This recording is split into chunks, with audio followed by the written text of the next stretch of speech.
আসসালামু আলাইকুম, সবাই কেমন আছেন? আজকে আপনাদের সামনে বেসিক থার্মোডাইনামিক্সের তৃতীয় পার্ট নিয়ে হাজির হলাম। আমরা গত দুইটা লেকচারে 30 পর্যন্ত আমরা দেখেছিলাম। আজকে 31 থেকে শুরু করব। আজকে সবগুলো শেষ করার চেষ্টা করব, আপনারা সবাই পাশে থাকবেন। প্রথমেই দেখি 31 নম্বরটা, থার্মোডাইনামিক্সের দ্বিতীয় সূত্র সংজ্ঞায়িত করে। এখন থার্মোডাইনামিক্সের প্রথম সূত্রটা কি আমরা একটু শিখছিলাম। থার্মোডাইনামিক্সের প্রথম সূত্র কি? কনজারভেশন অফ এনার্জি, মানে একটা এনার্জি থেকে আরেকটা এনার্জিতে কনভার্ট হচ্ছে কিন্তু কোনো লস হচ্ছে না, এটা হচ্ছে কনজারভেশন অফ এনার্জি, মানে এনার্জি নিয়ে আলোচনা হচ্ছে থার্মোডাইনামিক্সের প্রথম সূত্র। থার্মোডাইনামিক্সের দ্বিতীয় সূত্রটা কি? Conservation of entropy and heat. তার মানে এখানে এন্ট্রপি এবং হিটটা নিয়ে আলোচনা করা হচ্ছে। থার্মোডাইনামিক্সের দ্বিতীয় সূত্রটা আমরা হিট ইঞ্জিন এবং 2 নম্বরে হচ্ছে রেফ্রিজারেশন, এই দুইটা ক্ষেত্রে আমরা ইউজ দেখতে পাই।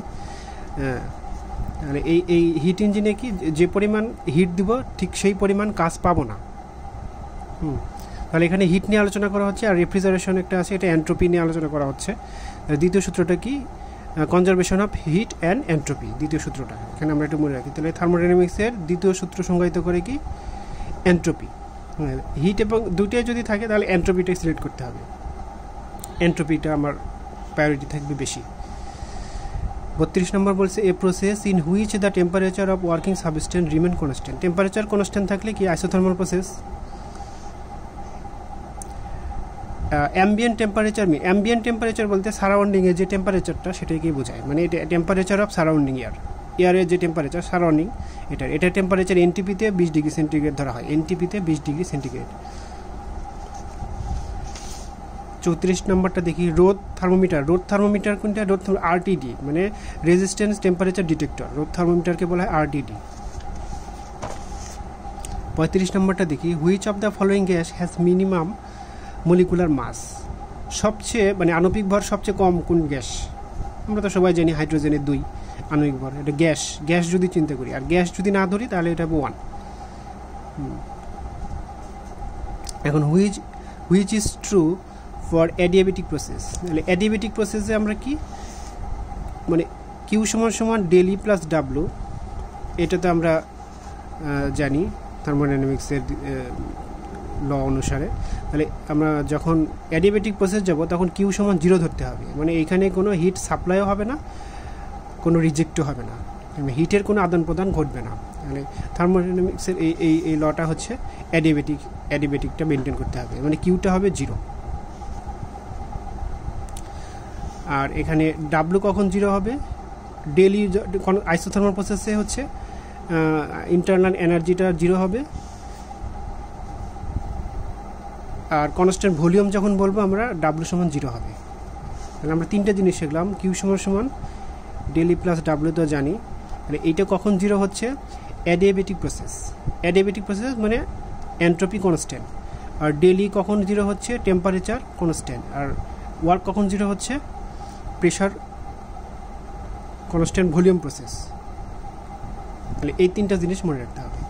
কিউ 0 হচ্ছে এন্ট্রপি যখন কনস্ট্যান্ট থাকতেছে, ডেলি 0 হচ্ছে, টি সমান 0 হচ্ছে, আর হচ্ছে ডাব্লু কখন 0 হচ্ছে? Constant volume process. আচ্ছা, পানি হতে তাপ বের করে দিলে কি হবে? পানি থেকে তাপ অপসারণ করলে অবশ্যই বরফে পরিণত হবে, এটা বরফ হয়ে যাবে। আচ্ছা, according to Joule's law, the internal energy of a perfect gas in the function of the absolute. এখানে বলছে কি ইন্টারনাল এনার্জি হচ্ছে আমরা কি, ইন্টারনাল এনার্জি ই সমান এইচ সিভি ইন্টু ডেল্টা টি, মানে এই এনথালপি এবং এই দুটো তো কনস্ট্যান্ট থাকবে, আর এই ডেল ই মানে টেম্পারেচারের উপর ডিপেন্ড করবে হচ্ছে ইন্টারনাল এনার্জি। টেম্পারেচার হচ্ছে ফাংশন। অ্যাকর্ডিং টু জুলস ল অনুসারে internal energy of the perfect gas, তাহলে এখানে আমার হচ্ছে এমসিভি ডেল্টা টি হচ্ছে ইন্টারনাল এনার্জি। আবার একটু বলি, এমসিভি ডেল্টা টি, এই দুটো যদি কনস্ট্যান্ট হয় তাহলে আমার ই ই হচ্ছে ফাংশন অফ টি, মানে টেম্পারেচারের উপর ডিপেন্ড করবে হচ্ছে ইন্টারনাল এনার্জি। আর এনথালপি কি? এনথালপি হচ্ছে mcp ডেল্টা টি, এটাও টেম্পারেচারের উপর ডিপেন্ড করবে। The latent heat of steam dash with increase of pressure, এটা একটু বোঝার বিষয় আছে। তাহলে একটা স্টিমের প্রেশার যদি আমরা বৃদ্ধি করি তাহলে এটা লেটেন্ট হিট কী হবে, কমবে না বাড়বে? তাহলে এটার জন্য আমরা একটু টিএস ডায়াগ্রাম দেখতে হবে, যে আমরা এই একটা প্রেশার কনস্ট্যান্ট প্রেশার লাইন আঁকলাম, এটা হচ্ছে কনস্ট্যান্ট প্রেশার লাইন, এইটা হচ্ছে লেটেন্ট হিট, এই জায়গাটা। তাহলে এইখানে হচ্ছে হিটটা আমার সাপ্লাই হবে। তাহলে এই যখন হিট সাপ্লাই নিবে তখন এইটা কি কনস্ট্যান্ট টেম্পারেচার হিট সাপ্লাই নিচ্ছে, কিন্তু ফেজটা চেঞ্জ হচ্ছে। এখানে যদি তরল থাকে এখানে এসে স্টিম হয়ে যাচ্ছে, তরল থেকে লিকুইড থেকে স্টিম হয়ে যাচ্ছে, কিন্তু টেম্পারেচার কনস্ট্যান্ট, এটা কেবল লেটেন্ট হিট। এখন এই প্রেশারটা যদি আমি বৃদ্ধি করি তাহলে দেখেন এই ভ্যালুটা কমে গেল, লেটেন্ট হিটটা কমে গেল না? এইখানে ছিল অনেক বেশি, হিট সাপ্লাইটা হয়েছে বেশি, কিন্তু এখানে হিট সাপ্লাইটা কী হলো, একটু কমে গেল না? এখানে হিট সাপ্লাইটা কম, তার মানে কি লেটেন্ট হিটটাও কমে গেল। তাহলে আমার কী হবে, the latent heat of steam decrease with increase of pressure.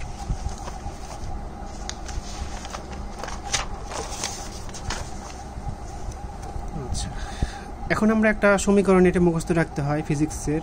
তাপমাত্রা বিভিন্ন স্কেলের জন্য C/5F-32/9 K-273/5 R/4, এখানে হচ্ছে বিভিন্ন স্কেলে টেম্পারেচারের ধরা হয়। একটি গ্যাসকে তাপ দিলে নিম্নের কোনটি পরিবর্তন হয়? একটা গ্যাসকে যদি আমরা তাপ দিই আয়তন, চাপ, টেম্পারেচার সব কিছু চেঞ্জ হয়ে যাবে। আচ্ছা, কোনটা তরলই তার তরল অবস্থা বজায় রাখতে পারে না? আচ্ছা, এখন একটা তরলকে যদি আমরা চাপ শূন্য করে ফেলি, যে কোনো তরলের চাপ যদি আমরা শূন্য করে ফেলি তাহলে তরলটা বাষ্প হতে শুরু করবে। সে তরলটা কী হবে, সরাসরি বাষ্প হতে শুরু করবে। এখন বলছে কোনো তরলই তার তরল অবস্থা বজায় রাখতে পারে না। নিম্নলিখিত কোন অবস্থায় তরল অবস্থা বজায় রাখতে পারে না? তাহলে কি হচ্ছে, এটার ফেজটা চেঞ্জ হয়ে যাচ্ছে। তাহলে কি ফেজ চেঞ্জ হলে এটা কি বাষ্প হয়ে যাবে? এটা কি শূন্য চাপে, চাপটা যদি শূন্য করে দিই তাহলে ওই তরলটার বাষ্প হতে শুরু করবে।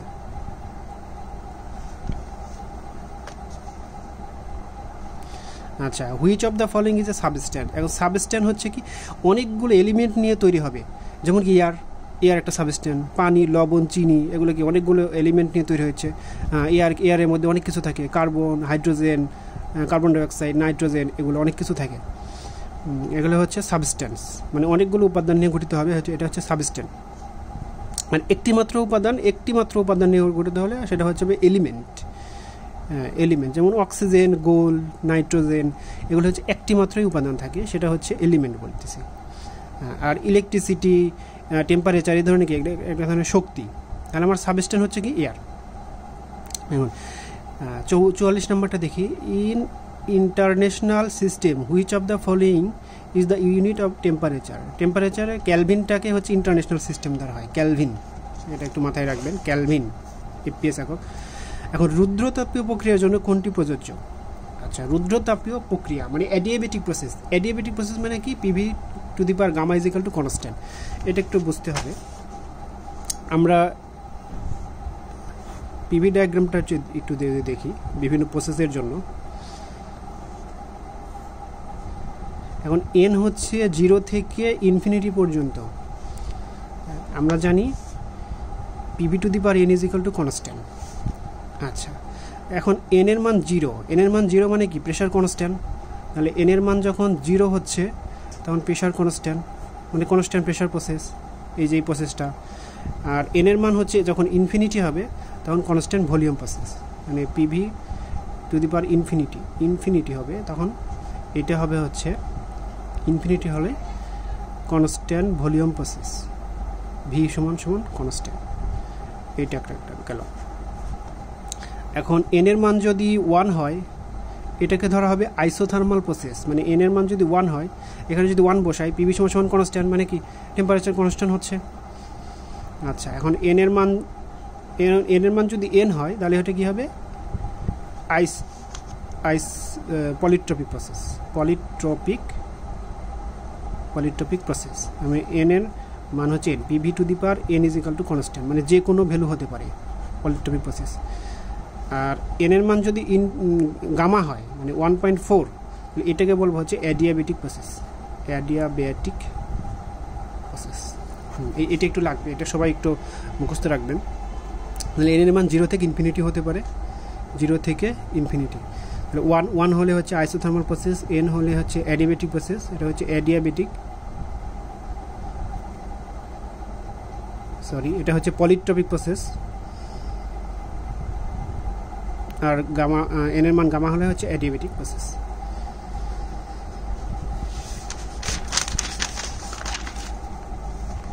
আচ্ছা, 1 ডিগ্রি সমান কত ডিগ্রি ফারেনহাইট? এই যে আমরা সূত্রটা দেখলাম, এই সূত্রতে বসা দিলে হয়ে যাবে C/5 F - 32/9, এখান থেকে আমরা বের করতে পারবো। আচ্ছা, internal energy and pressure volume এর গুণফল যোগ করলে কোনটি হবে? ইন্টারনাল এনার্জি এবং প্রেশার ভলিউমের গুণফল। আচ্ছা, আমরা কিউ মানে হিট সমান জানি কি, হিট সাপ্লাই ডেলি প্লাস ডাব্লু। হ্যাঁ, এই হিট, টোটাল হিটটাই হচ্ছে এনথালপি। আমরা জানি টোটাল হিটটাই, আমরা যে পরিমাণ হিট সাপ্লাই দিচ্ছি ওটাই হচ্ছে আমরা এনথালপি, আর এনথালপির একক হচ্ছে কিলোজুল। এখন এখানে বলছে যে ওয়ার্ক ডান, মানে এই ওয়ার্ক ডানটাকে বলতেছি পিভি। তাহলে এটাই হচ্ছে আমরা লিখতে পারি কি এনথালপি। তাহলে ইন্টারনাল এনার্জি এবং প্রেশার ভলিউমের গুণফল, এখানে ইন্টারনাল এনার্জি, প্রেশার এবং ভলিউমের গুণফলটাই হচ্ছে এনথালপি। এনথালপির একক হচ্ছে কিলোজুল। আর যদি স্পেসিফিক এনথালপি চিন্তা করি তাহলে পার কেজিতে হিসাব করতে হবে, পার কেজি। এন্ট্রপিকে একটি ফাংশন হিসাবে প্রকাশ করা যেতে পারে কোনটি? মানে এন্ট্রপি হচ্ছে টেম্পারেচারের একটা ফাংশন, প্রেশার এবং temperature. Entropy is a function of pressure এবং টেম্পারেচার, এটা একটু মাথায় রাখতে হবে। এন্ট্রপি একটা ফাংশন, প্রেশার এবং টেম্পারেচার একটা ফাংশন। তাহলে এখানে কি চাপ এবং তাপমাত্রা, যে তাপমাত্রা গ্যাসের আয়তন শূন্য হয়ে থাকে, পরম শূন্য তাপমাত্রা, পরম স্কেল আবার বলা যাবে না, পরম শূন্য তাপমাত্রা। আর পদার্থের একক ভরের মোট তাপের পরিমাণকে বলা হয় হচ্ছে কি এনথালপি। এই যে পদার্থের একক ভরের মোট তাপ, কিছুক্ষণ আগে আমি দেখলাম যে পদার্থের একক ভরের মানে পার কেজিতে যদি হিসাব করি একক ভর, তাহলে একক ভরের মোট তাপকেই বলতেছি আমরা এনথালপি।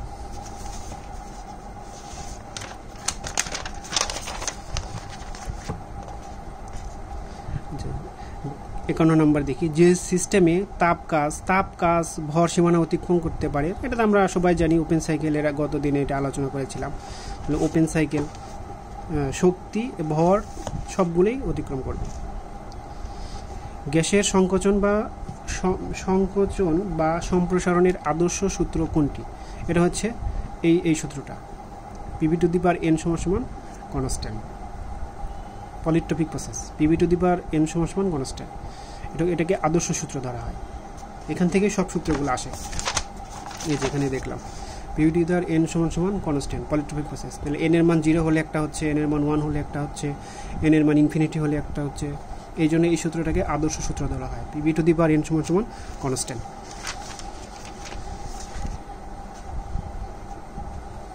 এখন বলছে 53 নম্বর, এন্ট্রপি প্রতিনিয়ত বৃদ্ধি পাচ্ছে, এটি থার্মোডাইনামিক্সের কোন সূত্রের সাথে সম্পর্কিত? অবশ্যই দ্বিতীয় সূত্রে। আমি বলছি কি এন্ট্রপি সম্পর্কিত যত সূত্র সব হচ্ছে দ্বিতীয় সূত্র নিয়ে আলোচনা করবে।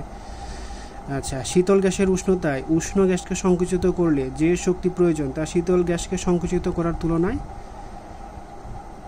বেশি, অবশ্যই বেশি হবে। কারণ একটা শীতল গ্যাস, এটা হচ্ছে শীতল গ্যাস, আর এটা হচ্ছে উষ্ণ গ্যাস।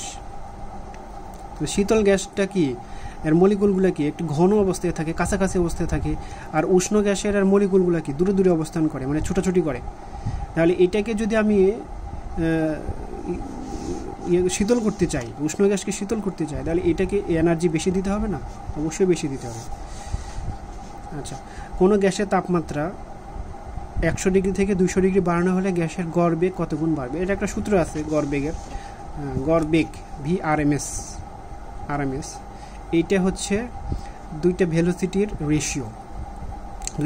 রেশিও, আর এই ভেলোসিটিটা হচ্ছে টেম্পারেচার বর্গের সমানুপাতিক, রুটের সমানুপাতিক।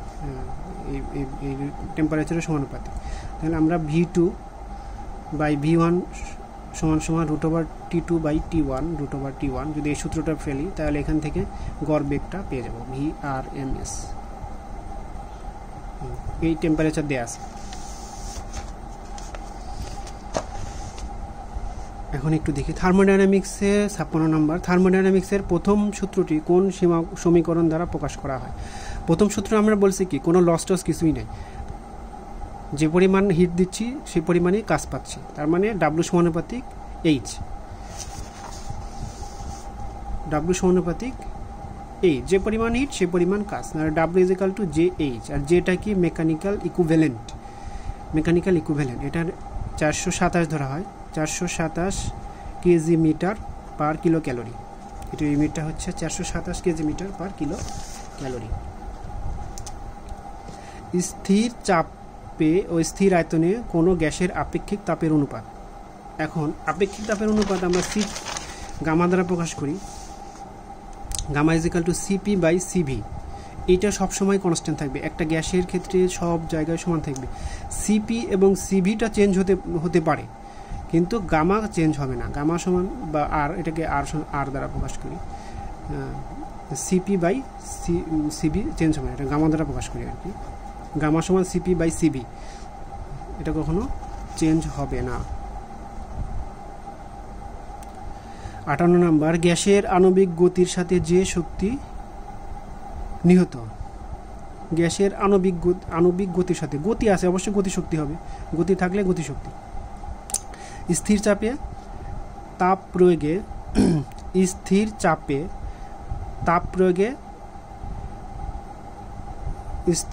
প্রয়োগে কি হবে? তাপমাত্রা বৃদ্ধি পাবে এবং কাজ সংঘটিত হবে। দেখি একটু, স্থির চাপে, এটা যদি স্থির চাপ PV ডায়াগ্রাম হয়, স্থির চাপ 1 থেকে 2, তাহলে এইখানে কি হচ্ছে? তাপমাত্রা বৃদ্ধি পাচ্ছে এবং ভলিউমটা বৃদ্ধি পাচ্ছে, তাপমাত্রা বৃদ্ধি পাচ্ছে, ভলিউম বৃদ্ধি পাচ্ছে এবং কাজ সংঘটিত হচ্ছে। এখানে কাজ সংঘটিত হচ্ছে। W সমান লিখতে পারি কি, P1 V2 - V1।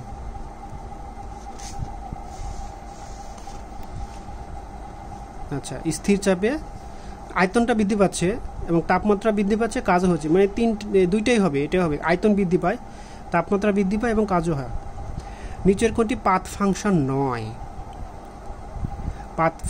নয়? আর আমরা জানি হিট, ওয়ার্ক, কাইনেটিক এনার্জি, এগুলো হচ্ছে কি পাথ ফাংশন। একটা পাথে যে মানে কাজটা হয় সেটা হচ্ছে পাথ ফাংশন। এই যে প্রসেস যদি চিন্তা করি 1 থেকে 2, তাহলে এখানে কি পরিমাণ হিট সাপ্লাই হলো, এটা একটা পাথ ফাংশন। কি পরিমাণ কাজ সংঘটিত হলো, এটা একটা পাথ ফাংশন। কাইনেটিক এনার্জি, কি পরিমাণ এনার্জি এখানে হলো, এটা একটা পাথ ফাংশন। কিন্তু thermal conductivity, pressure, volume, temperature, এগুলো হচ্ছে কি একটা পয়েন্ট ফাংশন। এগুলো হচ্ছে পয়েন্ট ফাংশন। আচ্ছা, এখন 61 নাম্বার দেখি। বাস্তবে কার্নোট ইঞ্জিনের সমতুল্য দক্ষতা সম্পন্ন ইঞ্জিন তৈরি করা সম্ভব? অবশ্যই সম্ভব, কিন্তু জটিল। এখানে বলা আছে possible but which lot of sophistication মানে হচ্ছে জটিল। সবাই তো চায় যে একটা কার্নোট ইঞ্জিনের সমতুল্য ইঞ্জিন তৈরি করি। পানি এবং বরফের মিশ্রণ কোন ধরনের সিস্টেম তৈরি করে? এটা আবার হেটারোজেনিয়াস সিস্টেম। 2 ধরনের মিশ্রণ হয়, একটা হোমোজেনিয়াস মিক্সচার, হোমোজেনিয়াস মিক্সচার হচ্ছে যে মিক্সারের ভৌত রাসায়নিক গুণাবলীটা সমান থাকে, মানে সমানভাবে পাওয়া যাবে। চিনি পানির মিশ্রণ হচ্ছে হোমোজেনিয়াস মিক্সচার। কিন্তু হেটারোজেনিয়াস মিক্সচার হচ্ছে বরফ এবং পানির মিশ্রণ, দুটো সমান না, ভৌত এবং রাসায়নিক গুণাবলী সমান না। বরফের এক ধরনের গুণাবলী, পানির এক ধরনের গুণাবলী।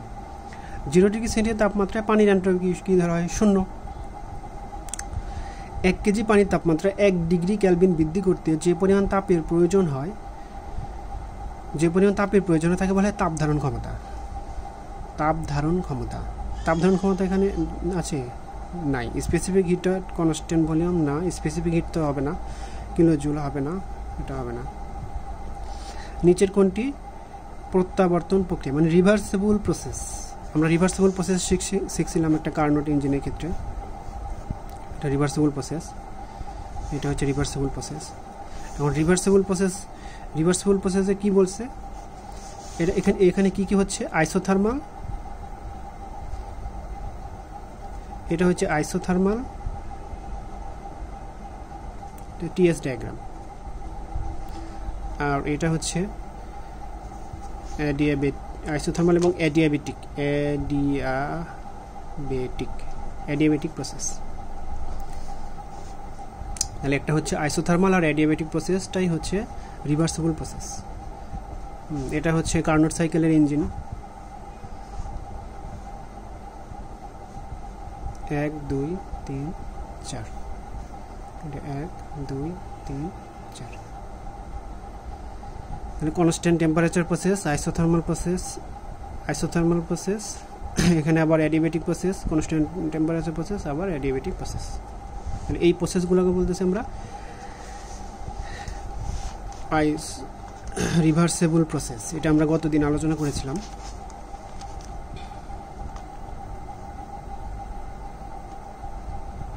এবং রিভার্সেবল প্রসেসটা কি, ফেজ চেঞ্জ হতে পারে, বরফ থেকে পানি হচ্ছে, পানি থেকে বরফ হচ্ছে, এটা হচ্ছে রিভার্সেবল প্রসেস, রিভার্স হচ্ছে। আর ইরিভার্সেবল প্রসেস ফেজটা চেঞ্জ হবে না। এখন এখানে নিচের কোনটি প্রত্যাবর্তন প্রক্রিয়া বা রিভার্সেবল প্রসেস? থ্রোটলিং প্রসেস না, এটা ইরিভার্সেবল। ফ্রি এক্সপানশন মানে সাধারণভাবে যে এক্সপানশনটা হচ্ছে, কোনো প্রেশার দেওয়া নাই, কোনো কিছু নেই, এটা হচ্ছে ইরিভার্সেবল প্রসেস। এটা আর পুরো আগের অবস্থায় ফিরিয়ে আনানো যাবে না। কনস্ট্যান্ট ভলিউম এবং কনস্ট্যান্ট প্রেশার, এটাও ইরিভার্সেবল প্রসেস। কিন্তু আইসোথার্মাল এবং অ্যাডিয়াবেটিক এটা হচ্ছে reversible process. Thermodynamic intensive property, intensive আমরা বলছিলাম ইনডিপেন্ডেন্ট, মাস ইন্ডিপেন্ডেন্ট, মাসের উপর ডিপেন্ড হবে না, মাসের উপর নির্ভর করবে না, মানে ভরের উপর নির্ভর করবে না। টেম্পারেচার ভরের উপর নির্ভর করে না, মাস তো মাসের উপর নির্ভর করে, এনার্জি মাসের উপর নির্ভর করে, ভলিউমটাও মাসের উপর নির্ভর করে। আচ্ছা, আজকে এই পর্যন্ত থাক, নেক্সটে আমরা আরও নতুন একটা টপিকস নিয়ে আলোচনা করব। আসসালামু আলাইকুম।